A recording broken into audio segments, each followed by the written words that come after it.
भाजपचा आमदार झाल्या म्हणून भाजपच्याच लोकांचे कामं करणार का, असा आम्ही सकाळी प्रश्न विचारला. म्हणून आमच्या आमदार महोदयांना मिरची लागली आणि म्हणून त्यांनी पोलीस स्टेशनला कार्यकर्ते पाठवून सत्तेची मगरुरी वापरून सिस्टम वापरून माझ्यावर गुन्हा दाखल करायला सांगितला.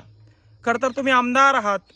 तुम्ही आमदार असताना आम्ही सामान्य लोक तुम्हाला प्रश्न विचारणार, आम्ही सामान्य लोक तुमच्या विरोधात आंदोलन करणार, आम्ही सामान्य लोक तुमची गाडी अडवणार, आम्ही सामान्य लोक तुम्ही घेतलेल्या प्रत्येक चुकीच्या निर्णयावर आवाज उचलून उद्रेक करणार. हा आमचा अधिकार संविधानाने आम्हाला दिलेला आहे.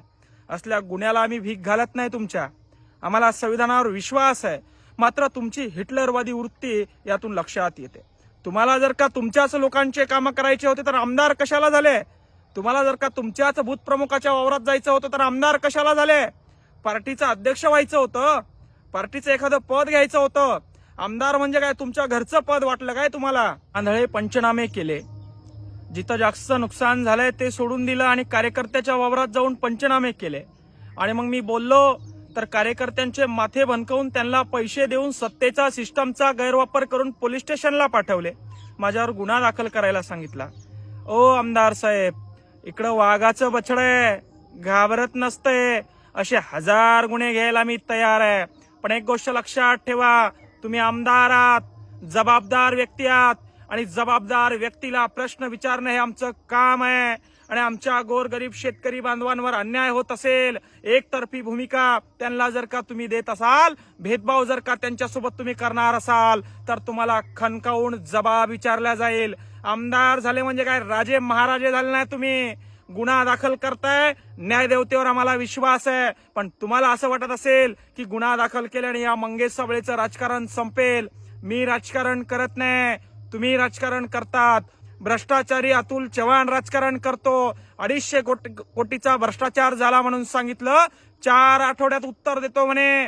अजून उत्तर आलं नाही, 15 आठवडे व्हायला आले. आणि तुम्ही आमदार कसे झालात हे देखील आम्हाला माहिती आहे. तुमचा पुतण्या जिल्हा परिषद सदस्य कसं झालं हे देखील आम्हाला माहिती आहे. आणि तुम्ही लोकांचे मुंडके मोडून शेतकऱ्यांचे गोरगरीब कष्टकऱ्यांचे पैसे खाऊन गडगंज संपत्ती कमवून सत्तेचा आणि व्यवस्थेचा दुरुपयोग करून आमच्यासारख्या जबाब विचारणाऱ्या, आमच्यासारख्या शेतकऱ्यांसाठी लढणाऱ्या पोरांना राजकारणातून संपवण्याचा विचार करत असाल तर सोडून द्या. छत्रपती शिवाजी महाराजांचा महाराष्ट्र आहे आणि आमच्यासारखे वाघाचे बछडे या ठिकाणी तुमच्यासारख्यांना जाब विचारण्यासाठीच जन्माला आलेले आहेत. तमचा आणि व्यवस्थेचा उपयोग करून किती दंडपशाही करायची ती करा. मात्र आमच्या अंगामध्ये लागलेली आग ही शांत बसणारी नाहीये. तुमचे 4-2 मुंडके पैसे घेऊन गेले असतील तिकडे, पण लक्षात ठेवा, शेतकऱ्यांसाठी गोरगरीब कष्टकऱ्यांसाठी काम करणारा आणि आवाज उचलणारा हा कार्यकर्ता आहे. कमवलेली संपत्ती, तुम्ही खाल्लेलं गोरगरीब कष्टकरी शेतकऱ्यांच्या टाळूवरचं लोणी बाहेर काढायला जास्त वेळ लागणार नाही. म्हणून तुम्ही तुमच्या जबाबदारीनं वागा. शेतकऱ्यांसोबत भेदभाव करू नका. सरसगट पंचनामे झाले पाहिजे, सरसगट नुकसान भरपाई मिळाली पाहिजे, ही भूमिका तुमची ठेवा. आज शेतकऱ्यांचं नुकसान झालं असताना गोरगरीब कष्टकरी शेतकऱ्यांच्या बांधावर जाण्याऐवजी भूत प्रमुखाच्या बांधावर जाऊन चहा पोहे खाल्ले, तुम्ही मस्त फोटोशूट केला.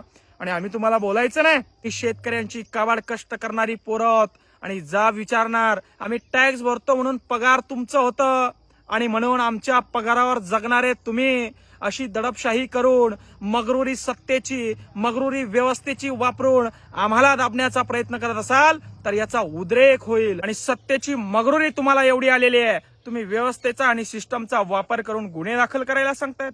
आमदार झाले म्हणजे काय यांच्या घरचं पद नाहीये.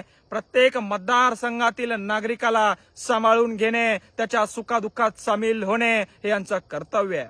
आमदार म्हणजे यांनी यांच्या पार्टीची खैरात मांडून या ठिकाणी ठेवली आहे.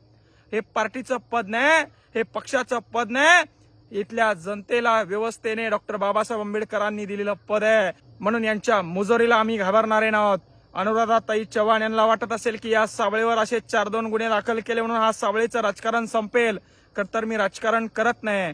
समाजकारण करत असताना मात्र जो शेतकऱ्यावर गोरगरीब कष्टकऱ्यावर अन्याय करतो त्याला मी सोडत नाही. वाघाचा बछडा आहे, छत्रपती शिवाजी महाराजांच्या महाराष्ट्रात जन्माला आलो आहे. तुमच्यासारख्यांना घाबरून, तुमच्यासारख्या हिटलरवादी विचारांच्या लोकांना घाबरून आम्ही शांत बसल असं जर का तुम्हाला वाटत असेल, हा तुमचा दूतखुळा गैरसमज आहे, हे लक्षात ठेवा. जय जवान, जय किसान.